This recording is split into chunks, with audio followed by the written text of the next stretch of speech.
में छुट्टी पर है यमराज। मैं जान की बाज लगाने पड़े लगा देंगे, घबराइए मत, बिल्कुल भी माँ तो गई माँ तो मत। बुलडोजर की खो गई चाबी। यमराज जी छुट्टी पे चले गए, इसका जवाब मुख्यमंत्री जी को देना चाहिए। इंसाफ पर अपराध हावी। उत्तर प्रदेश में किसी ने कहा था कि अगर यूपी में किसी ने बहन बेटी की इज्जत पर हाथ डाला तो अगले चौराहे पर उसकी यमराज से मुलाकात होगी, लेकिन लगता है मेरठ में वो यमराज छुट्टी पर चला गया है। तभी तो सोचिए, एक दरिंदे ने बेटी के सामने माँ की सांसें छीन ली और फिर धमकाकर उसे साथ ले गया। उसे बंदूक की नोक पर दर दर घुमाया। वो खुद अपना पूरा शरीर लेकर वहां तक पहुंच गया जहां लोग मरने के बाद अपनों की राख लेकर जाते हैं, लेकिन उसकी मुलाकात कहीं भी यमराज से नहीं हुई।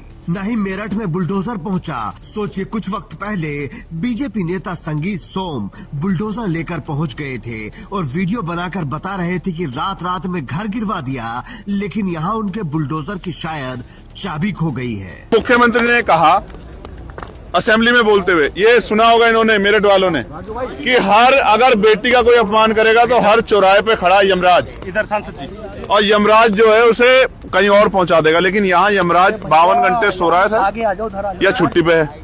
इसका जवाब मुख्यमंत्री दें कि यहाँ 52 घंटे में यमराज जी कहीं सो गए, गहरी निद्रा में कुंभकर्ण बन गए हैं, या यमराज जी छुट्टी पे चले गए। इसका जवाब मुख्यमंत्री जी को देना चाहिए। या फिर वो सिर्फ रील बनवाने के लिए असेंबली में खड़े होकर कोई भी भाषण पेल देते हैं, इसका जवाब उनको देना है।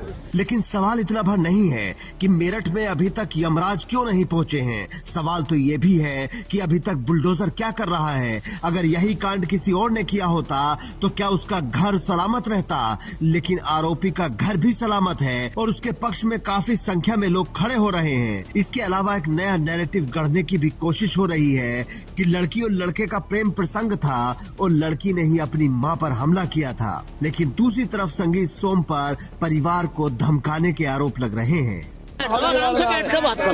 यहाँ माहौल बिगाड़ने कोई नहीं आया। बैठ जाओ आराम से। तो सुधारने के लिए आए हम लोग भी। अंकल जी बैठ जाओ आराम से, कोई नहीं, बैठ के बात करो। नहीं ये बात मत बोलो आप ना जिम्मेदार आदमी है, आप माहौल बिगाड़ने की बात ना बोलो। किन से क्या करवाना? सही करवाओ, जायज करो। फिर मैं कर रहा ना, रास्ते लग रहा ना, मैं रात भी तुम तो अब आ रहे हो, मैं रात भी 11 तुम नहीं, हम सब आ रहे हैं, कोई ना कोई आ रहा है। पीड़ित परिवार के साथ जो हो रहा है उसमें बहुत कम चीजें ही बाहर आ पा रही हैं, क्योंकि पुलिस ने उसके घर के आसपास किला बना दिया है। बिना परमिशन के किसी को अंदर जाने की इजाजत नहीं है। मीडिया की भी लिमिटेड एंट्री है और नेताओं का तो हाल आप जान ही रहे हैं। चंद्रशेखर आजाद ने जी जान से जाने की कोशिश की तो पुलिस ने उनके साथ क्या किया। हम आज परिवार से नहीं मिल पा रहे, कोई बात नहीं।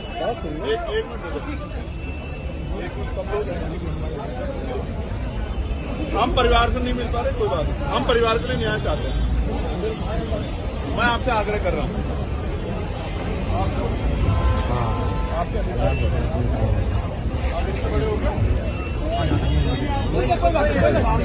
तुम्हारे कार्यकर्ता नहीं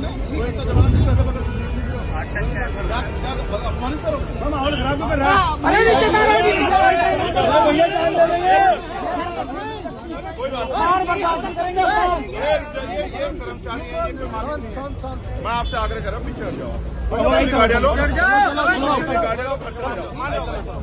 मैं कह रहा हूँ आरोपी ने जो किया वो आपके सामने है। पीड़ित परिवार का दर्द भी आपके सामने है और पुलिस की कार्रवाई के साथ साथ सरकार का एक्शन भी आपके सामने है और फैसला भी आपको ही करना है कि आपको किस पर भरोसा करना है, सरकार और पुलिस की कार्रवाई या फिर चंद्रशेखर आजाद का एक्शन।